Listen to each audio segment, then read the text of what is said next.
ಅವರು ಏನು ಹೊರಡಿಸೋರಲ್ಲ cabinet note ಇಲ್ಲಿ ಹೇಳ್ತಾರೆ ಈ decision of the authority has been accepted by A majority of the land owners.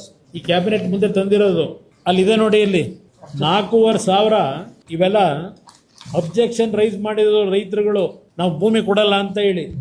4,500 ಅರ್ಜಿ ಇದೆ. ಒಬ್ಬ ರೈತನಿಗೆ ಉತ್ತರ ಕೊಟ್ಟಿಲ್ಲ ಇವರು. ಒಂದ್ಸಲ ಜಿಲ್ಲಾಧಿಕಾರಿ ಕಚೇರಿನಲ್ಲಿ ಸಭೆ ಕರೀತಾರೆ. ಎಲ್ಲ ಈ ಪುಡಾರಿಗಳನ್ನ ಕರ್ಕೊಂಡೋಗಿ ಒಳಗಡೆ ಕೂರಿಸ್ಕೊಂಡು ಜಿಲ್ಲಾಧಿಕಾರಿ ಕಚೇರಿ ಒಳಗೆ ನಿಜವಾದ ರೈತರು ಹೋದ್ರೆ ಜಿಲ್ಲಾಧಿಕಾರಿ ಕಾಂಪೌಂಡ್ ಹೊರಗಡೆ ನಿಲ್ಲಿಸ್ತಾರೆ. ಗೂಂಡಾಗಳನ್ನ ಬಿಟ್ಟು ಎದುರಿಸ್ತಾರೆ. ಇಲ್ಲಿ ಇವ್ರು ಮಾಡಿರ್ತಕ್ಕಂಥದ್ದು ಇಲ್ಲಿ ಇದೆಲ್ಲ ರೈತರು ಕೊಟ್ಟಿರೋ ಅರ್ಜಿ. ಇದು ಯಾವಾಗ ಪ್ರಿಲಿಮಿನರಿ ನೋಟಿಫಿಕೇಶನ್ ಮಾಡಬೇಕು ಅಂತ ಹೊರಟ್ರಲ್ಲ 2025. ಇಲ್ಲಿ ಅಬ್ಜೆಕ್ಷನ್ ಕೊಟ್ಟಿರೋದು ಜಿಲ್ಲಾಧಿಕಾರಿಗಳ ಕಚೇರಿಗೆ 6/11/2025 ಕೊಟ್ಟವರೆಲ್ಲ ಹಲವಾರು ಜನ. ಇದಕ್ಕೆ ಒಬ್ಬ ರೈತನಿಗೆ ಉತ್ತರ ಕೊಟ್ಟಿಲ್ಲ ಇವರು. ಇದನ್ನೆಲ್ಲ ತಗೊಂಡೋಗಿ ಇಟ್ಕೊಂಡ್ಬಿಟ್ರೆ ಅಲ್ಲೇ. ಇದು ಈ ಸರ್ಕಾರ ಅದೆಂತದ ಎಂತ ನೆನ್ನೆ ಏನೋ ಹೇಳೋರಿಲ್ಲ, ಪ್ರಜಾಸೇವೆ ಇದು ಮಾಡ್ತಾರಂತಲ್ಲ ಕ್ಯಾಬಿನೆಟ್. ಇದೆಯಾ ಪ್ರಜಾಸೇವೆ ಮಾಡೋದು? ಇದೆಯಾ ಪ್ರಜಾಸೇವೆ? ಇಲ್ಲಿ ಏನ್ ಹೇಳಿದ್ರು, majority of the land owners ಒಪ್ಕೊಂಡ್ರು ಅಂತ ಹೇಳ್ತಾರೆ.